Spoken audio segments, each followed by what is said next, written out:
every day of vision is just really precious when you're losing your eyesight. Some of my earliest memories are of doctors at the Naval Hospital photographing my eyes. My right eye was of great interest to them because it exhibits a birth defect that's found in about 6 out of 10,000 patients. Over the next 50 years, the doctors would be reminding me over and over that if anything happened to the vision in my good eye, I'd be legally blind.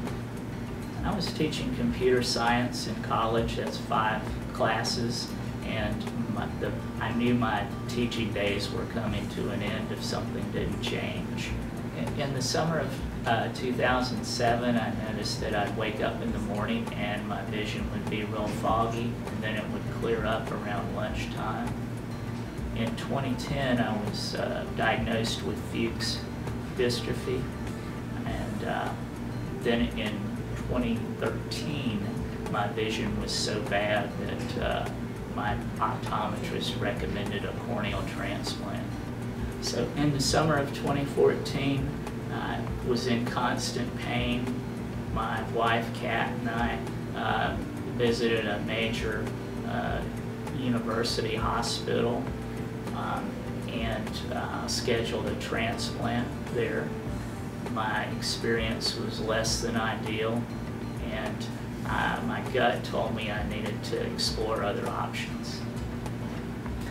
So my research into Fuchs dystrophy introduced me to a new procedure called the DMEK, and I decided to look at doctors that names appeared frequently in medical papers about that procedure. That's how I found Dr. Parker.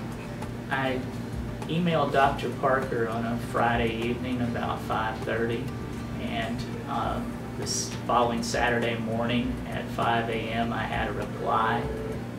It was a thoughtful reply, and I scheduled an appointment with Dr. Parker 3 weeks after that. Mr. Clifton came to see me with his family. He has a very attractive family, a beautiful young wife and 2 lovely daughters, and has been dependent on one eye, and he's been to a lot of doctors over his life.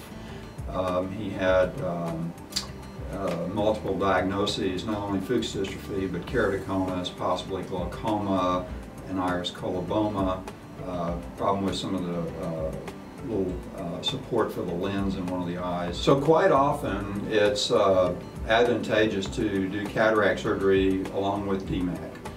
Many people have cataracts, and cataracts kind of are a normal part of living, and an eye that has surgery is quite apt to develop cataract. And so Mr. Clifton had some early cataracts, so we went ahead and took care of the cataracts along with the cornea, so he wouldn't have to come back and have more surgery. Less than 24 hours after my first procedure, Dr. Parker examined my eye. He exclaimed, "That's a good-looking cornea." I was able to read 20/50 on the line, and 6 days later I was able to read 20/25. My second operation was a complete success. 8 days later I was back in North Carolina in time to enjoy Thanksgiving with my children.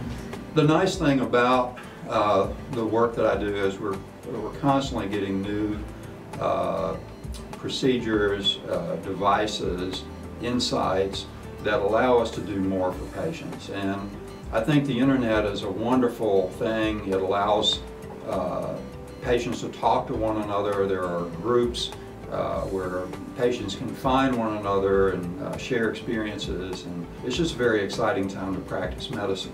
I returned to teaching a full course load in 2015 after my procedures at Parker Cornea.